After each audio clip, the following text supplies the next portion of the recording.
Alright, so, this is my season 43 deck list. I ran Malice. I'm going to give opinions on this. I played a bunch of games this season because I basically learned Malice just by playing Malice. Um, I played the deck very poorly just because I spent a bunch of time being like, okay, how do you actually play this deck? Um, like more optimally. I still had like a 56% win rate with this version of the deck. Um, because it's good. And a lot of times you'll summon like Dormouse and people will surrender. Um, you can usually play through hand traps. I didn't play Bestials because I don't think they're good into Malice, which I think is more important than Extension. We're also playing like 8 cards that extend, and I was more concerned about having hand traps. You can see I'm playing a Veiler. Um, at the very beginning, I was running 3 Lancia, but then I just started running 1 Lancia because I think it's very popular and it's just a cross out target. But like also, Mouse was still run. I was running into it enough where I was like, you know what, I can run the 1 Lancia. You can consider running more and be like, you know what, it beats Called by the Grave and Cross Out Designator.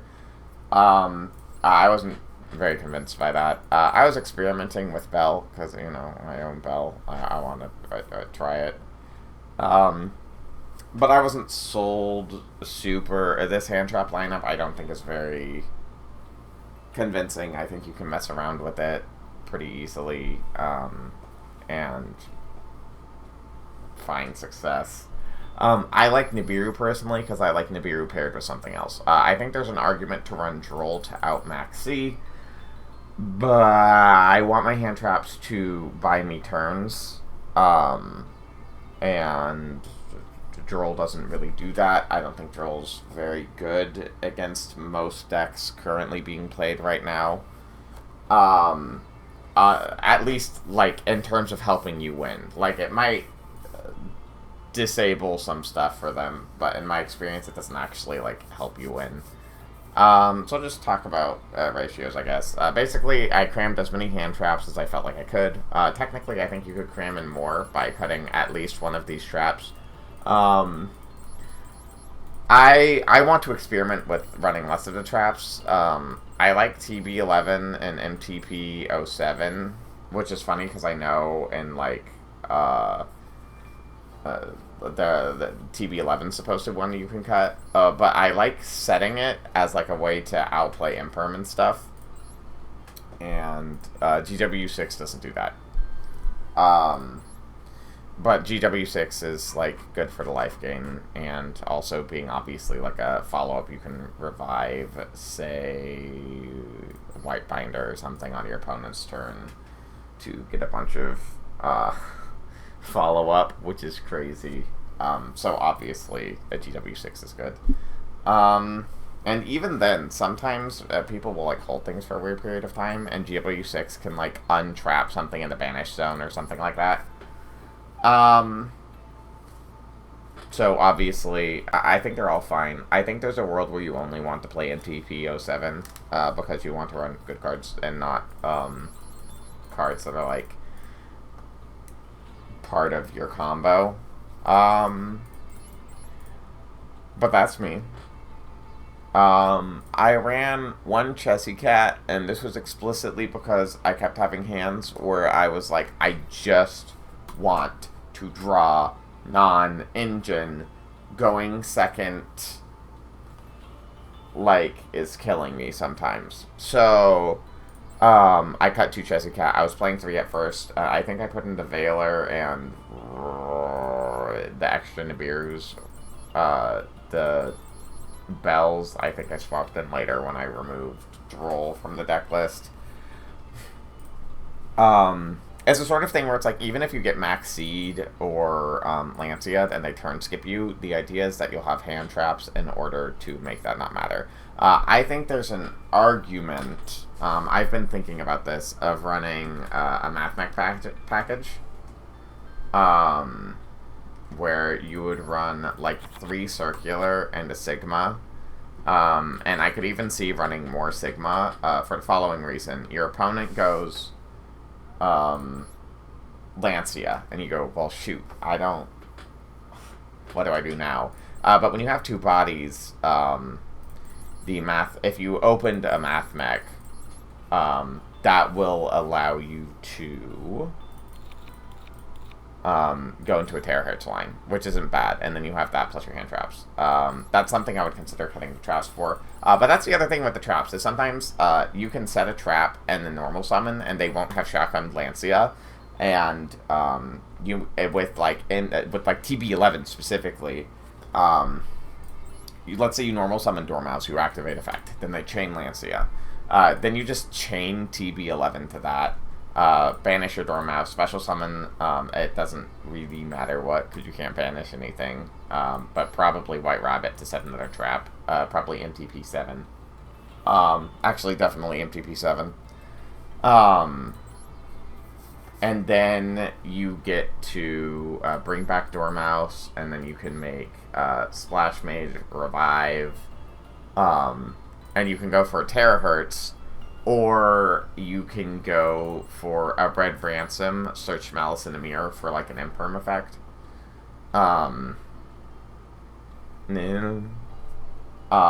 So I think there's that's why I like TB11 specifically, by the way.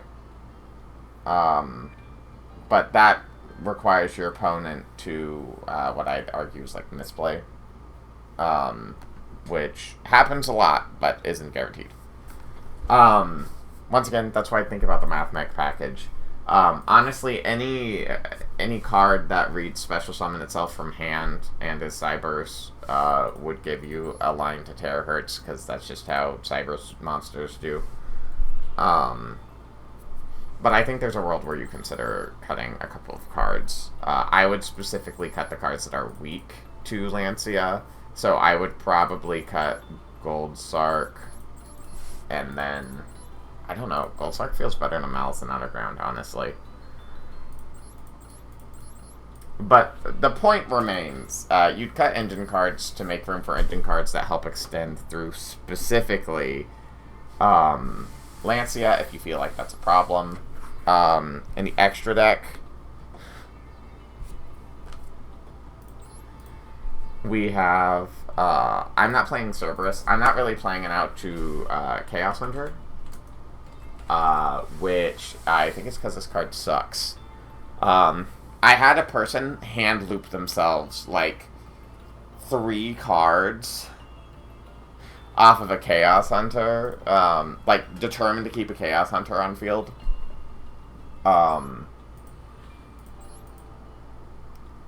Because I believe I ended up going for Terahertz.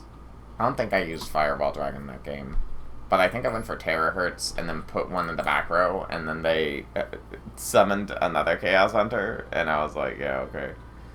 I think I negated the effect once. No, that was a different game. There was a game where, because it discards for cost, I just apollousa'd Chaos Hunter like twice. And then then they had, like, discarded their entire hand. And, like, what are they supposed to do when that's, like, 3 cards out of their hand? But yeah, Appaloosa is a very stupid card. Just throwing that one out there. This deck list probably needs tweaking in the non-engine. Depending on how popular Malice is, obviously you want to play more Lancia. Valor Bell, very questionable. I honestly don't feel great about Imperm. Impulse is really freaking good. Nibiru is great when it's paired, and like I said, I'm aiming for like a ton of hand traps, so I have like 3, 6, 9, 12, 15. I have 18 hand traps. And I could honestly understand somebody wanting to cut call buys and crossouts in order to put in more hand traps. But at that point, I think you're going too far in, and I think resolving your combo is way too good. And, oh, one side note. Do not negate a Charmy.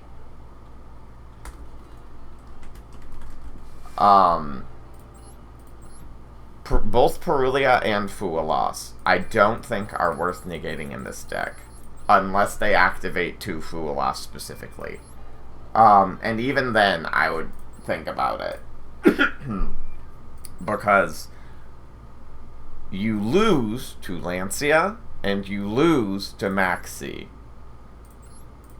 Fualas, you can just make a weaker board into. But that's still, like, winning.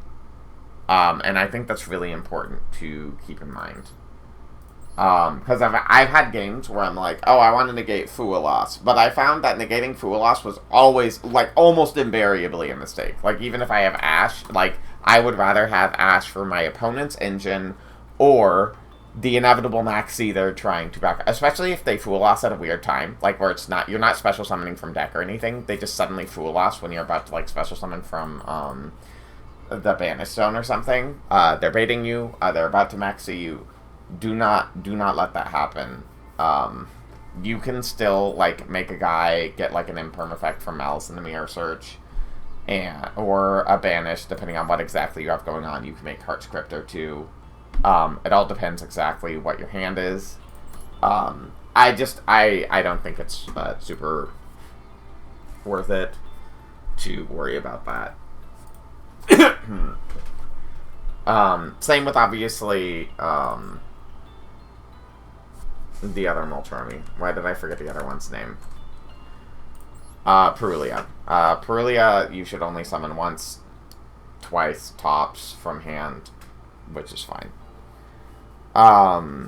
Hopefully that one would be more intuitive to you. Maybe if you're running a Math Mech package, you could go further in. Yeah, for the extra deck, I'll just talk through that real quick. Normally, I'd have, like, Apollousa plus, like, Firewall. I think that's the best in the mirror match. I was running Transcode Talker for exactly what I was talking about before. I think it was worth it to be able to make, if I got 2 bodies because of when they Lancia'd, I think it was worth it to be able to make a Terahertz, because Terahertz is to save worm plus pack bit, which is a negate plus, like, removal.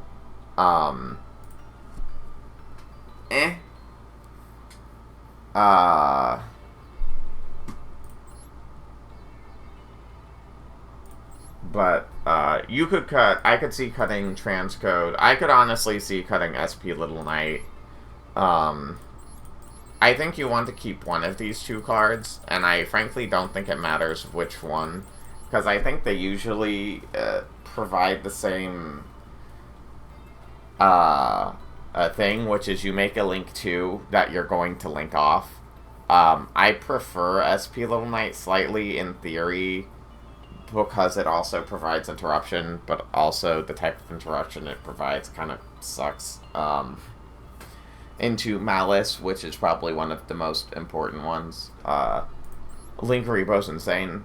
The Maliss field spell makes them attack into your Maliss Link monsters.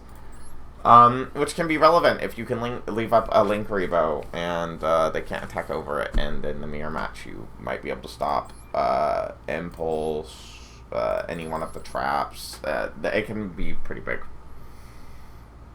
But yeah. I think you could debate cutting out Terahertz, but like I said, I liked when I would, like, normal summon Dormouse, and then my opponent would go Lancia. I'd have an engine heavy hand, and I'd have, like, March Hare plus something else to banish, like a White Rabbit or something. Or even another March Hare does it. I just really like the option to go Terahertz when I get Lancia. But that is my personal opinion. Yeah. Impulse is really strong. Impulse with Nibiru feels bad, but I do think you usually can just Nibiru first. At least relevantly.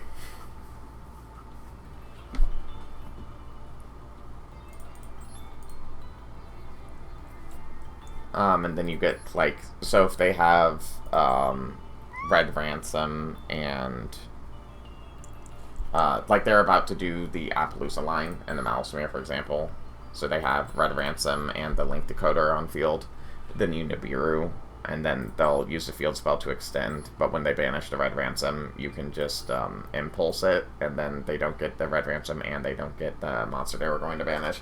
I also think there's an argument, by the way, to play Dotscaper.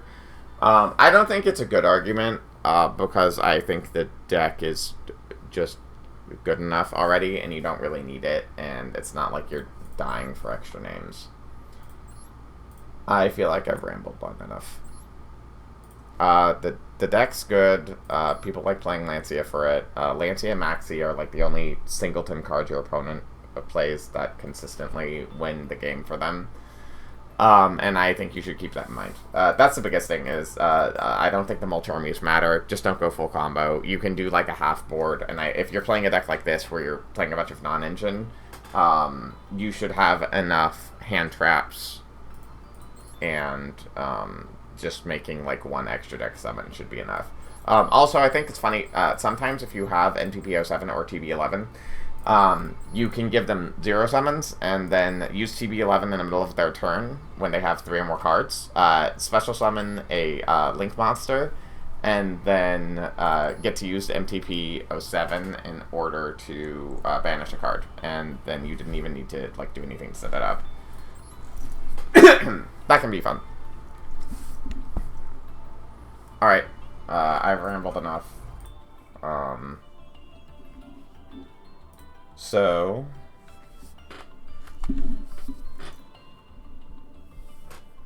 I think that is it. I think there are a couple extra deck things you could change if you wanted to. Like I said, I think you only need 1 of SP and Haggard Lizardos. I think Transcode is kind of optional.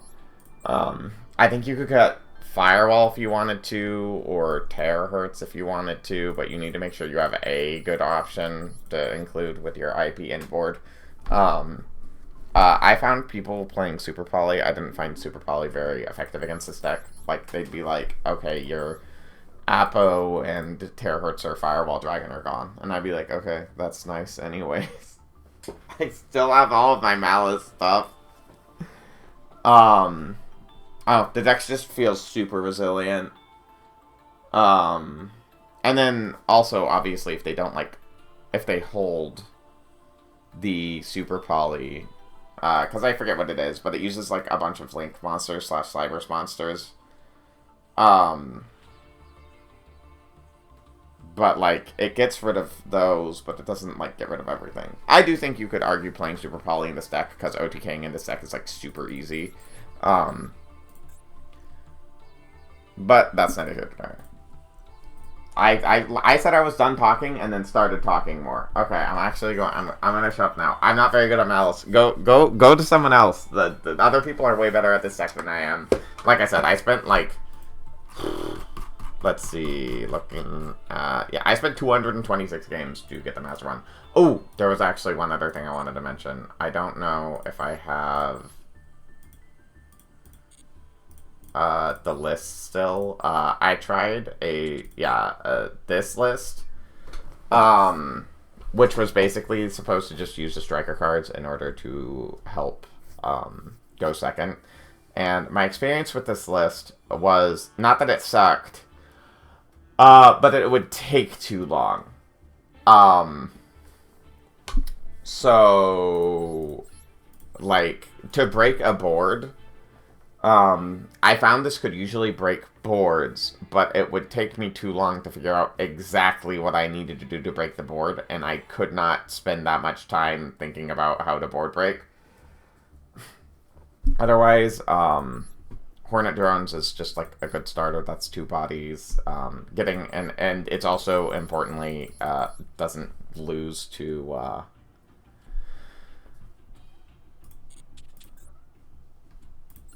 Lancia.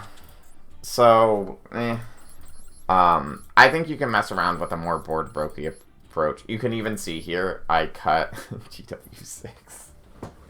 I forgot I did that. I didn't play this deck for very long. I lost one too many games that I was like, I was supposed to win that. I just didn't have enough time to execute. I took too long to figure out my game plan. But I think you could hypothetically play like a striker hybrid. And that it would be pretty good. Importantly, the tokens can be used for the Maliss Link monsters specifically, because you just need 3 monsters or 2+ monsters, including a Maliss monster. And Hornet Drones can be good for that. I played 2 and 2. It's probably 3 and 1, honestly, in favor of drones, because drones is like a card that does something for your deck, and Widow Anchor is a little awkward going first. In my experience, it's just a little awkward, but it's not too big of a deal. Anyways, I found this to be a lot more efficient. Okay. Bye.